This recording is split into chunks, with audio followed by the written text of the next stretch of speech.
Don't you know that they'll be watching, waiting for him and failure? He ran on making up a million ways for you. On today's episode, let's see if old Ricky Allen can destroy the carburetor on the War Wagon.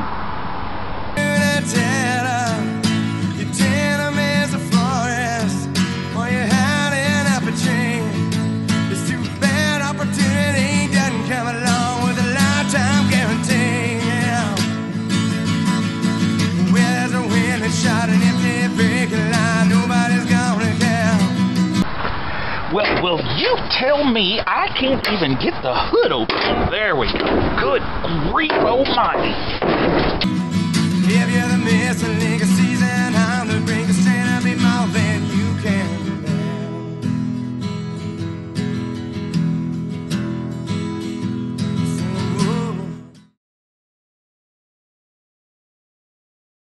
Hey, and welcome to Rick's Rusty Rex. By golly, we got another one today. $49.95.95. You too can own this 1978 Dodge W150. That's right, folks. $49.95.95 here at Rick's Rex. Here at Rick's Rusty Rex, you too can own a 1975 Dodge D100. Here at Rick's Rusty Rex, we're slashing the prices today, baby. $36.95.95.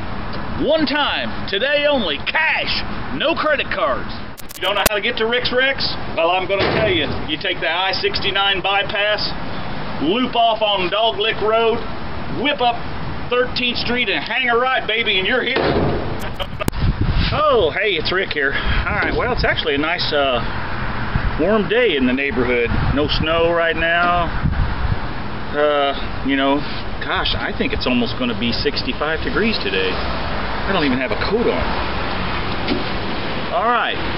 Well, anyway, the reason I brought you in here today is if you watched the last video, you know that we got it running, got it moving around, got the wheels on it, but there's no accelerator pump at all. I mean, we got the new fuel pump on it. We've got delivery up to the carburetor, but there's no squirting action going on, you know. So I know the fuel pump, or I'm sorry, the accelerator pump's bad. It's got a little 2-barrel on it.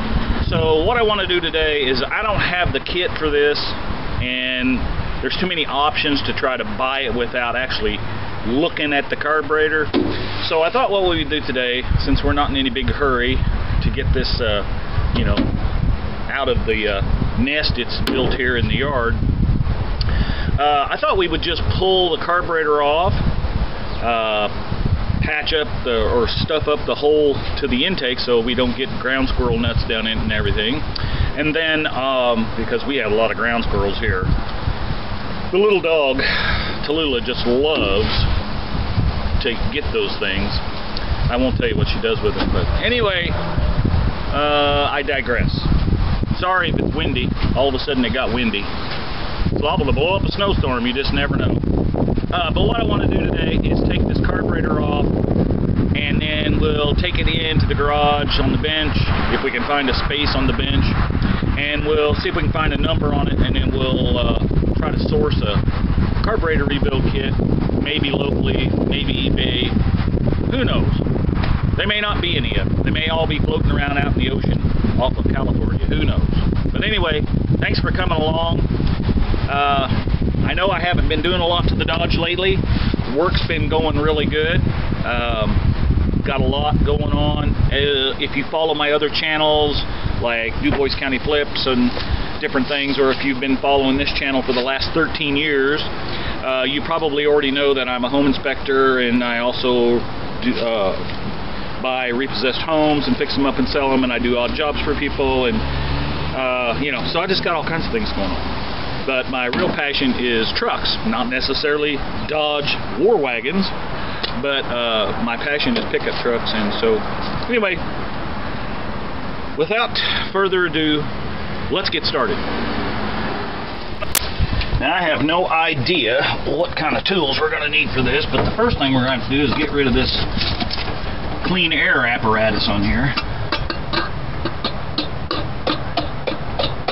And the way the weather is in southern Indiana, I don't know how soon we'll get back out here to work on it, but today is a beautiful day. That is for sure. So, let's get this off of here. And I always like to put these back on there because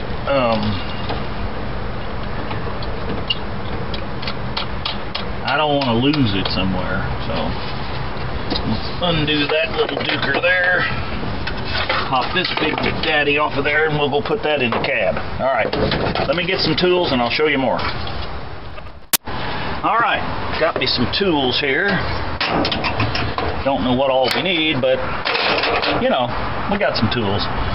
Let's take this old thing loose here a little bit. Probably got some gas in it, I'm sure. No, I guess it don't either. Let's see. I can get rid of this makeshift spring choke. Undone the automatic, throw them parts away, aftermarket choke thing. So let's take that off of there. We might want to save that spring. I don't know if we need that. We'll just put that down there. Okay. Get rid of this vacuum line. And that choke thingy. We're going to have to try to figure this out because someone took away all the parts for the choke for some reason and put this manual choke thing on here. But the problem is there's no parts for the manual choke, so we're going to have to come up with something on that too. I don't know what that wire goes to. We'll worry about that later. Let's unhook this thing from the PVC valve. That thing was hard. Now this little duker over here, let's see, we got a big spring thing going on here, and that just is all it was holding the accelerator pedal on, so that's interesting. So same thing here for the kick down, that's all it's holding that on. We are unhooked. Okay. I don't think that was factory, but it might be. Well, that one come right off of there. Let's see. Holy cow. Them things are torqued down, baby. It could be that if this thing's been off of here and modified so much, it could be that this gasket's bad. The carburetor gasket to the manifold, and it's sucking air. Because I just can't get it to idle. I mean, you saw in the video how it runs. I mean, if you can keep it running, it sounds alright. It's not knocking or anything, but it just sounds pretty rough. Alright, let me get these screws out and I'll show you more. Alright, let's see if that thing will lift up off of here. Oh yeah. Oh yeah. Yeah, she's definitely dirty down inside.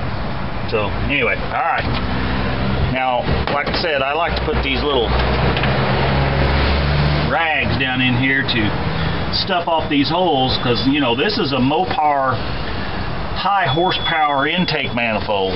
I think this 318 probably is producing about 200 horsepower with this manifold on it, so we want to be sure and salvage it. So I don't know if that gasket's any good or not. While we're thinking about it, let's just take a peek at that. Well, it definitely looks like it's been on and off a few times. We might see how much that is and get a new gasket, because I want to make sure that's not leaking. And the base of our carburetor may be warped too. We'll have to check that when we rebuild it, because I've had that happen before. Now before I put the screws back on here, I want to shove some of this stuff down in here, mainly to keep me from dropping something down in it, but also the ground squirrels would probably just love to nest in that, and trust me, they'll find it. Them pesky boogers are everywhere, at least around here. Chipmunks is what some people call them. I call them ground squirrels. mean, Tallulah loves her ground squirrels. Okay. All right, let's take that carburetor in there on the bench and see if it's got any tags on it. Show you more. Okay. Normally, I'm used to these carburetors having some kind of a tag on here someplace, but I gotta tell you, that looks like that's open right there, so someone's been into this. I don't see any tag on here. Here's some kind of numbers or writing or some sort. Let me see if I can get something off the old bench here. You know what? We need to put one of them babies in there. That'll make that thing smell better. Alright. Let's see. Yeah, that's probably just a casting number. Let's see what that says. Manufactured by Carburetor, St. Louis, USA. I'm assuming that's St. Louis, Missouri, and there is probably a casting number on there. Oh, will you get out? I need to clean this workbench up. Good grief. We've got to be sure and try to find one of them too.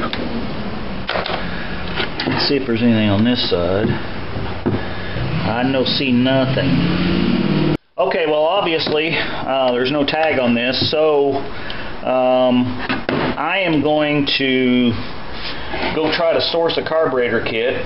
We'll probably do this video over the next few days, weeks, months, I don't know, whenever we get a carburetor kit, okay? We'll come back to it. So for now, I appreciate you coming along and watching, and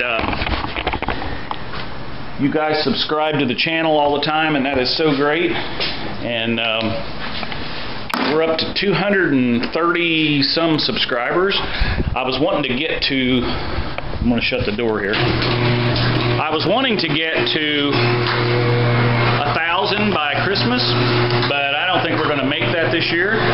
But I appreciate everybody that has subscribed, and I'm hoping that we can get to 1,000 next year. How's that? We'll just set a new goal. We added 100 subscribers this year, so that's good. So, like I said earlier, I think I've been YouTubing now for 13 years. So go back on that channel and watch all that stuff in the back. You know, way down there below. Because I was a lot younger looking then. So anyway, thanks for coming along. We'll get back to this carburetor as soon as I get some parts. We're going to make this thing just like brand used. Do you find it that hard to believe that all the wrong is done, and it has not always been me? Say, whoa, do you feel it's that important to win? Though you know I'm wild, you could have never been, could have never been. I said, do you find it that hard to conceive where you thought me blind? I do see. I said, whoa, do you know that confidence is